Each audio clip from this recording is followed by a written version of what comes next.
I'm going to be talking about Google's history. Google began as a research project in January 1996 by two PhD students at Stanford University. They hypothesized that a search engine that analyzed the relationships between websites would produce better results. This compared to existing techniques that essentially ranked results according to how many times a search term appeared on a page. Google.com was registered on September 14, 1997. The total initial investment raised for the new company eventually amounted to almost $1.1 million. The Google search engine attracted a loyal following among a growing number of internet users. They were attracted to its simple, uncluttered, and clean design, a competitive advantage to attract users who did not wish to enter search engines on a web page filled with visual distractions. In 2000, Google began selling advertisements associated with keywords. This strategy was important for increasing advertising revenue, which is based upon the number of hits users make upon ads. Keywords were sold based on a combination of price, bid, and click-throughs, with bidding starting at 5 cents per click. Google's revenue comes primarily from its advertising programs. Google's AdWords, allowing web advertisers to display adverts through an either cost per click or cost per view scheme. According to the Nielsen Cabinet, Google is the most used search engine on the web, with a 54% market share, ahead of Yahoo, which has 23%, and Windows Live Search, which has 13%. However, independent estimates from popular sites indicate that 70% and 80% of search referrals come from Google, with Yahoo a distant second and Windows Live occupying barely 5%. The Google search engine receives about 1 billion search requests a day. Google is particularly known for its relaxed corporate culture. It was cited by Fortune magazine as the #1 best company to work for. Each employee has access to a corporate recreation center, which includes a workout room, a massage room, assorted video games, foosball, a pool table, and ping pong.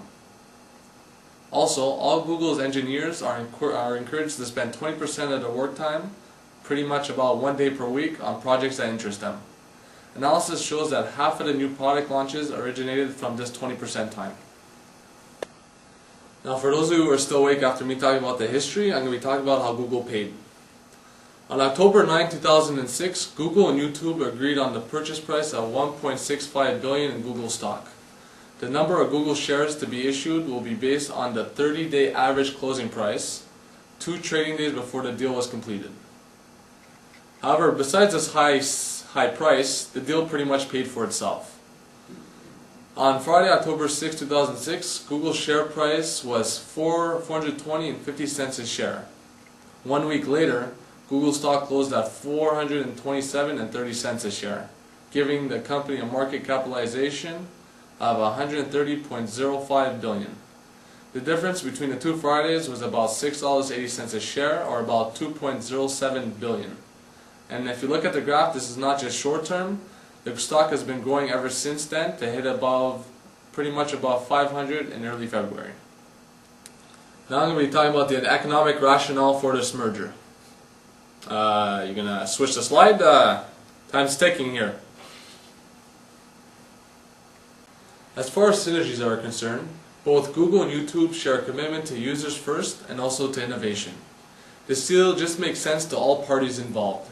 YouTube will benefit from Google's global reach and technological know-how, and Google will benefit from the fact that YouTube generates over 100 million video streams a day, which makes it the leader in the online video market.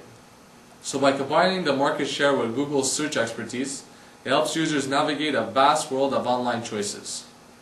Internet users also benefit from the fact that this merger allows them to have a better and more comprehensive experience when they upload, watch, and share videos. It also provides opportunities for professional content owners to get their work out to a wider audience. Advertisers are always looking for ways to connect and communicate with consumers. And get out of the way. Oh, sorry. Thanks for jumping by, Luca. Hi, guys.